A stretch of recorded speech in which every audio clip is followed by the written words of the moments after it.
Man United draw at Spurs in a disappointing result. Let's just get straight into it. United were not good enough today. United has followed the same pattern the last two games, where we're winning a game, it looks like we should easily close out the game, and we just don't do it. We don't do it. We let the other team get back into it. We're slow. We don't take our chances. Chances you don't take, the other team scores on you. That's what happens every single game. United, they're just too lackadaisical. It's like once they go a goal up, they feel like the game is done and over, and all they have to do is just hold out for that 1-0 result. Always have to push for more goals when you're Man United. And this team has not done that in the last two games. These last two games, I felt like a loss. They easily got 6 points out of these games. Instead, we only got 2. United really just rely on individual quality. And the person who's really dragging us right now is Bryan Mbeumo and Amad Diallo. But Bryan Mbeumo in specific. What a great header and what a great cross by Amad Diallo. Put it right on his head. First half, that first 15 minutes, 10 minutes is always going to be tough. Spurs were pressing very high up the pitch. It was very hard for us to get out and create anything. But that's how it's going to be, especially when you're playing away from home and against a side who has gotten the better of you over the last 3 seasons. United did a good job of withholding that pressure from Spurs. In the middle of the first half, United were able to create something, get some chances. There wasn't many. Throughout the whole game, I think United only had 5 shots. We're exploiting the gaps that Spurs was leaving, especially Amad. Casemiro is actually doing very well. Unk still got it. He is one of our most vital players right now. In the form he is on, he's looking like Casemiro of the first season when we bought him under Ten Hag. He is essential to our midfield. And we'll get to it later, but that man who came on for him, one thing that was very confusing is, yes, I know Amarin is not tactically the best. You're not going to play Sesko, right? If you're not going to start him, then why are you playing long ball? Why are you trying to... I guess that's his way of building up. It's a lot of long ball. It's a lot of hoofing it up to whoever is up there and trying to get the second ball that comes down. It makes sense if you don't have a target man up there, either Xerxes or Sesko, to try to win those headers. Because we didn't win any of them. Maybe because Cunha's not the tallest and Mbeumo's not the tallest. Amad is up there. Why is he telling Lamens to boot it up there? Nonetheless, United were able to take the lead.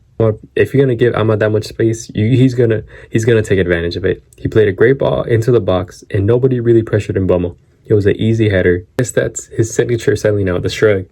It was cool to see everybody else doing his celebration with him. I think that was pretty hard. I was excited. I was like, okay, United taking the lead at Spurs. That usually rarely ever happens, especially in the last couple seasons. I'm like, okay, we can build off of this. We can keep on going. I was hoping we'd get a second before the first half. They ended 1-0. And going to the second half, all you hope for is that United can hold out this lead, but also build on it, right? We had a decent end to the first half. Let's build on it and try to get a second. When I'm watching these games, United is in unfamiliar territory. I myself as a fan do not feel confident that United are going to close out these games with no scars, no marks left. I don't have faith in the squad to do it. And they've showed it. Under a different manager, under players making better decisions, right? I think it falls on both of them today. United win that game easily. Spurs are not a good team, and United isn't either. They were without Kudos, which has probably been their most impactful player this season. They were there for the taking. There were so many poor performances across the pitch from both sides. And if United were going to beat Spurs, this was the game to do it.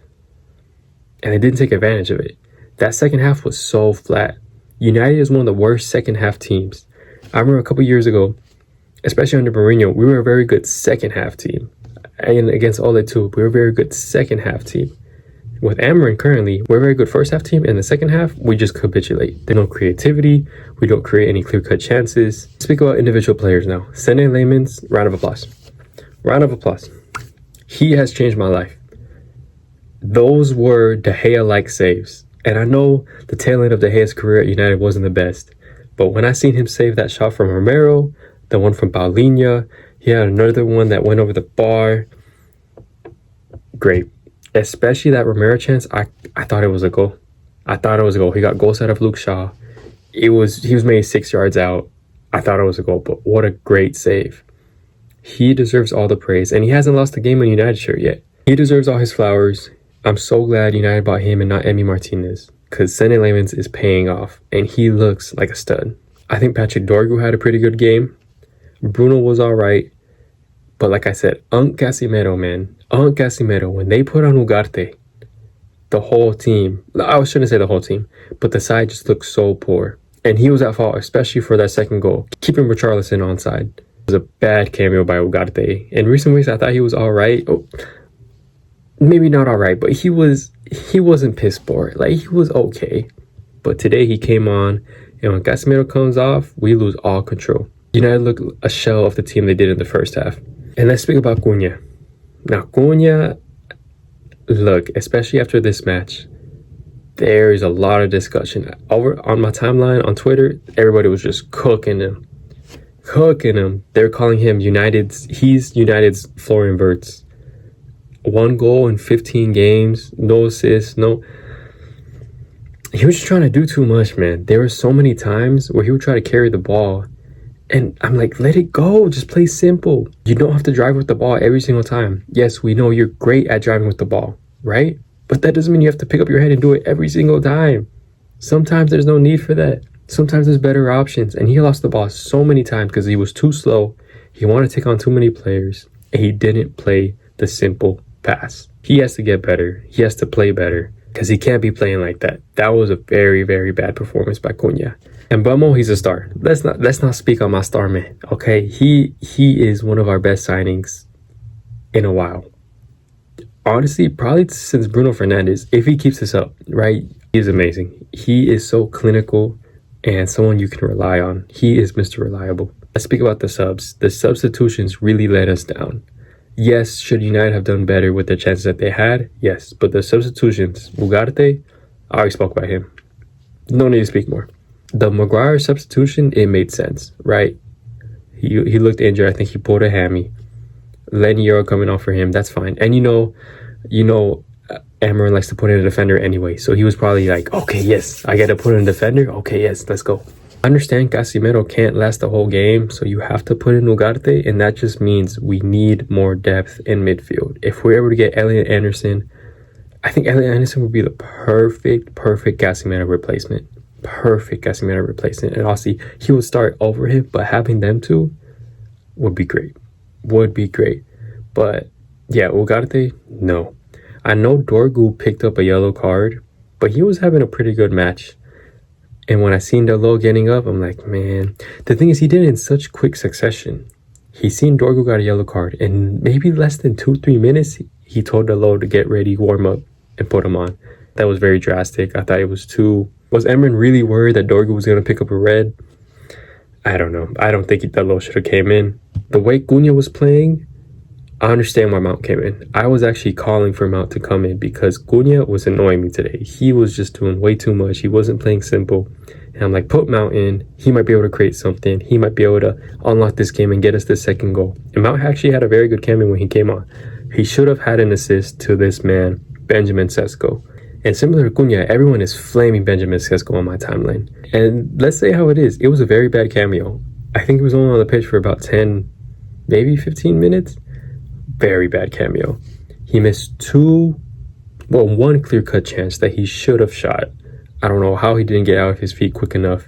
When Sesko came on, it looked like he didn't even want to come on. He looked scared. He looked a shell of himself. It looked like he was scared. See on his face, on his demeanor, the fact that he wasn't going to be able to play and we had no subs. One is at fault for Amarin.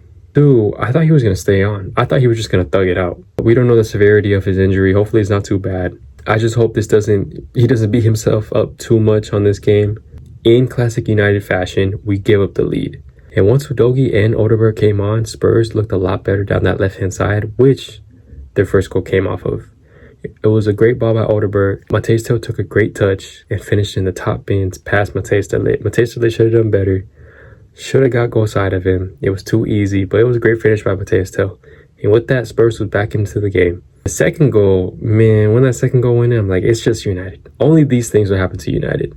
Using all their subs, playing with 10 men because of it, because one of their subs is injured and they don't have any more. And losing a game that they should have comfortably won the way they were playing in that first half. I usually write notes throughout the game. I even put on my notes, this is classic United.